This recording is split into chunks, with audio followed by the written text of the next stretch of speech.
Sir. Be well. Again, we are still waiting for that final vote on a new spending plan. Again, this is the plan that's being presented by the House. GOP was actually presented earlier today.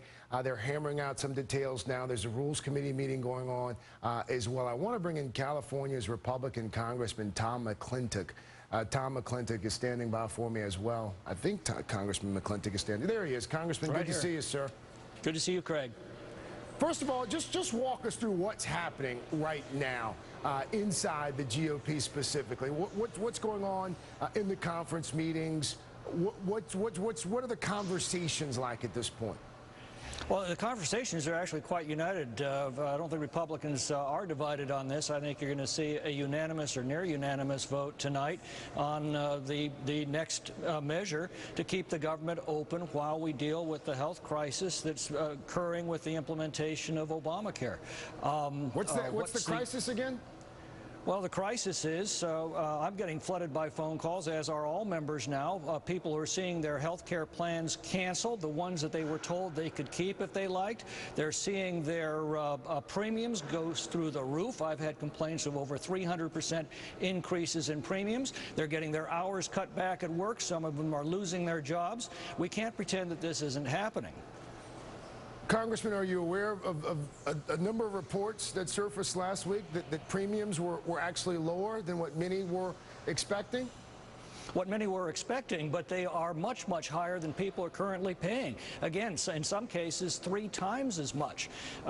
This is a crisis, and I'll be reading a lot of letters from constituents that I've been getting just in the last several weeks on this as they're getting their notices.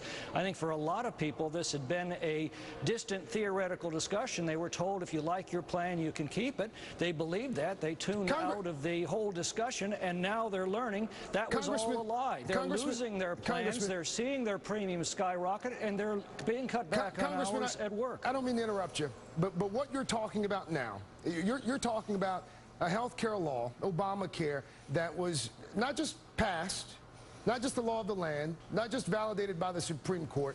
There have been more than 40 votes taken in the lower chamber, 40 votes. None of them have been successful. And here we are on the brink of a shutdown, and you're talking about Obamacare again. At what point? Go ahead. Craig, wait a second. The mandate on big corporations was excused by the president just a few weeks ago. So big businesses aren't affected now by the mandate.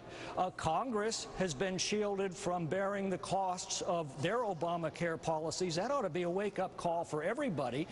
If congressmen don't think they can afford the premiums of Obamacare, maybe that's a warning that we ought to delay the entire program until these bugs can be worked out. Congressman, I want to play you. And that the promises made to the American people when this bill was adopted can actually be fulfilled. Congressman, I want to play you a piece of sound from a colleague of yours. This is Congressman Trey Radel from Florida just a few hours ago here on the MSNBC talking about the move to repeal Obamacare. Take a listen. Well, I think that the economy can begin to function. What happens? There's a political part to this. Undoubtedly, there's a political part to the whole thing. Yes, and what's going to happen is we're going to win the Senate, and we're then going to be able to do what's best for the American people. Is that what this is about? I mean, at the end of the day... No, I don't think so. No, you disagree. None of this is about kicking the can... I disagree fundamentally. None of this is about kicking the can in 2014, hoping that you win the Senate altogether and you can repeal Obamacare. No, Craig, if that were the case, we'd be following Dan Henninger's advice to step back, let this train wreck unfold, let Obamacare collapse, let all those folks that are losing their plans, that are seeing their premiums increase, that are losing their jobs, or seeing their hours cut back, take out vengeance on the authors of Obamacare in the next election. I'm not willing to do that.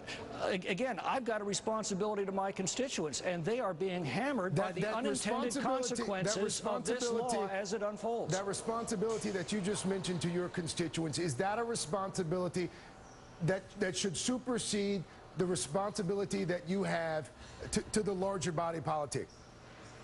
Well, my responsibility of the larger body politic is not to proceed with a law that we know is not working. It is to do everything that I can within the parameters of the law to see a reasonable compromise where this, the effect of this plan can be delayed until the bugs can be worked out. But you know it's not going to happen. You know that the Senate's not going to pass it, and you know that even if miraculously the Senate did, that the president would veto it, and you don't have a supermajority. Like, it's an exercise in futility, and at the end of the day, I think you probably know it. Calm down, Craig. The president has already delayed a lot of the implementation of Obamacare for big businesses, for example. Why don't we delay the mandates on the individual employees so that they can keep the plans that they like, so that they're not being hammered by these massive increases in premiums, and so their employers are no longer cutting back on hours trying to keep their doors open and bear the unexpectedly high costs of Obamacare. Why is no one talking about the cost of a shutdown? Why haven't I heard anyone today talk about... Nobody wants a shutdown. Craig, nobody wants a shutdown. Well, why has there not been a legitimate effort made over the past several days, a legitimate effort made to avoid a shutdown? Because Craig, the House passed a bill last week to avoid a shutdown. It's going to pass a bill today to avoid a shutdown. The House and the Senate, look, the House and the Senate are designed to act independently. The House is supposed to exercise its best judgment. It did last week. It will again tonight. The Senate's supposed to exercise its best judgment. It did yesterday. But then the two houses are supposed to come together and negotiate the differences between them. But Harry Reid and the president have said they're unwilling to negotiate. Our process of government cannot work under those circumstances, and that's something that we're going to have to address in the next 24 hours. Congressman Tom McClintock. Congressman, thank you for your time. I know it's been a busy evening. It's my pleasure.